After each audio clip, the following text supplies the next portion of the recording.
Olha, nesse vídeo eu vou te contar tudo o que você precisa saber sobre a tal da violência patrimonial. Primeiramente, eu me chamo Rafael Paiva, sou advogado criminalista, especialista em Lei Maria da Penha e nessa área o meu escritório só atua para mulheres. Vamos lá. Muito vem se falando sobre a tal da violência patrimonial. Nós temos aí casos famosos da Nayara Azevedo, nós temos o caso agora da Ana Hickman, são pessoas que sofreram ou sofrem algum tipo de violência patrimonial. Nesse vídeo eu vou explicar tudo o que você precisa saber sobre esse tema, porque eu vejo muita gente, inclusive advogados que não são da área, falando besteira quando o assunto é violência patrimonial. Primeiro ponto que a gente precisa saber é que, de fato, a violência patrimonial é um tipo de violência doméstica e tem previsão na Lei Maria da Penha. Só que essa é uma previsão que não traz necessariamente uma pena. E quando a gente fala em direito penal, em aplicação do direito penal, nós vamos ter obrigatoriamente a imposição de uma pena criminal. Reclusão, detenção, de multa, tem que ter uma pena. Então, veja que, e esse é o primeiro ponto da nossa explicação, que a Lei Maria da Penha prevê a violência patrimonial como uma violência doméstica, mas não traz um tipo penal, não traz um crime, uma pena específica para esse tipo de conduta.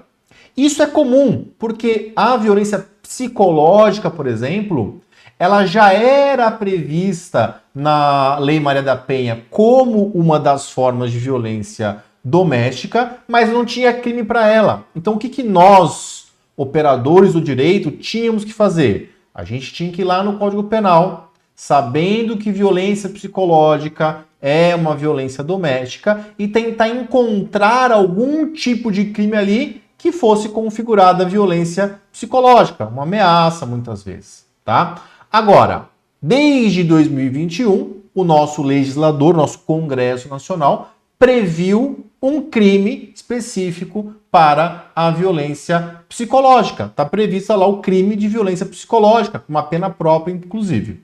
Muito bem, isso ainda não aconteceu com a violência patrimonial. Então, da mesma forma que a gente fazia com a violência psicológica, nossa missão é ir na legislação penal e encontrar algum tipo de crime que se amolde, que se encaixe na ideia de violência patrimonial. E nós vamos ter diversos crimes, e eu vou te explicar na sequência qual que é o grande problema que vem gerando grande impunidade quando o assunto é violência patrimonial. Se a gente for procurar no Código Penal, nós vamos encontrar vários crimes que correspondem a uma violência patrimonial. Por exemplo, o crime de dano. O indivíduo que quebra o celular da esposa, da namorada, quebra o carro, quebra os instrumentos de trabalho para não trabalhar. Isso é uma violência patrimonial que corresponde ao crime de dano. Muito bem. Temos outros crimes patrimoniais. O furto, por exemplo, o estelionato, a apropriação indébita. E esses três crimes são aqueles que a gente vai encontrar muito mais sendo aplicados, executados, do que um crime de dano, por exemplo. Por quê? É o que acontece no caso do Ana Hickman, segundo as notícias.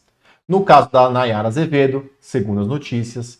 Que é o indivíduo que proíbe a mulher de ter acesso à conta bancária, de ter a gestão do seu próprio dinheiro, de poder exercer de uma forma mais livre o controle dos seus gastos. Então, essas são hipóteses de violência patrimonial. Então, a gente poderia até dizer que essas condutas seriam um tipo de furto, por exemplo, quando ele pega o dinheiro da conta bancária e joga para outra. Poderia configurar, por exemplo, o crime de estelionato, né? O crime de apropriação indébita. Nós poderíamos, veja, poderíamos.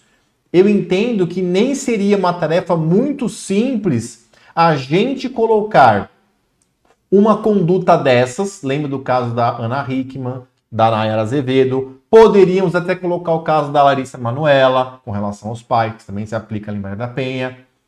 O problema é que exigiria um exercício muito grande para a gente chegar, de fato, no crime de estelionato, no crime de furto, no crime de apropriação indébita. Exigiria uma força interpretativa muito grande e isso tornaria uma eventual condenação muito mais dificultosa. Qual que é o grande problema? E agora sim, no Código Penal existe um artigo que diz que o indivíduo que praticar crime patrimonial, estelionato, furto, apropriação indébita, sem violência ou grave ameaça, está isento de pena. Então, mesmo que a gente tivesse um exercício interpretativo muito forte para dizer que as condutas se amoldariam, representariam um estelionato, um furto, uma apropriação indébita, que são tipos de violência patrimonial, por não ter o elemento violência ou grave ameaça, nós não teríamos nenhum tipo de punição para essas pessoas. Então veja, nós estamos diante de um grande problema legislativo e é por isso que a violência patrimonial é um tipo de crime que não acaba dando em nada. E tem uma solução. A solução é ou o nosso Congresso Nacional aprova uma lei dizendo que nos casos de violência patrimonial não se aplica essa isenção de pena que já existe no Código Penal para todos os crimes entre cônjuge, entre pai e filho, entre avô e neto. Está lá no Código Penal. Isento de pena, o pai, o filho, a mulher, o esposo que praticar crime patrimonial sem violência ou grave ameaça. Então, se tivesse um dispositivo legal, um artigo dizendo que nos casos de violência doméstica não se aplica isenção de pena, perfeito. Resolvido boa parte do problema. Uma outra solução, que eu acho até mais interessante, é a gente trabalhar com a ideia de prever no Código Penal um novo crime, o crime de violência patrimonial. Aí sim, da mesma forma com que o Congresso Nacional criou o crime de violência psicológica lá em 2021, nós poderíamos criar então um crime de violência patrimonial e aí sim a proteção seria um pouco mais garantida. Veja que nós estamos analisando o viés da violência patrimonial na ótica do direito penal. Mas veja, a Lei Maria da Penha, e pouca gente fala sobre isso, ela não é uma lei simplesmente de natureza penal. Ela tem reflexos civis, familiares, trabalhistas, administrativos. Então, no caso da Lei Maria da Penha, nós vamos poder usar a ideia de violência patrimonial, por exemplo, num divórcio, na partilha de bens, tá? Numa ação indenizatória. Então, é possível a gente usar outros instrumentos, outros recursos legais para que a questão patrimonial seja melhor dividida. Então, no caso da Ana Hickman, no caso da Nayara Azevedo, no caso da Larissa Manoela, nós poderíamos ter a ideia de violência patrimonial e toda a proteção que a Lei Maria da Penha dá para a gente, então, poder, de uma forma não criminal, através da divisão de bens, por exemplo, prestação de contas, a gente ter, então, uma solução jurídica para esse tipo de conduta que é extremamente comum, extremamente gravosa. Então, tem repercussão civil, tem repercussão familiar, tem repercussão administrativa, trabalhista. Então, é possível se valer, sim. Inclusive, já antecipando eventual pergunta, cabe medida protetiva contra a violência patrimonial? E a resposta é sim. Nós conseguimos já em vários processos aqui no escritório. Porque as medidas protetivas mais conhecidas são aquelas: afastamento do lar, proibição de contato, proibição de aproximação.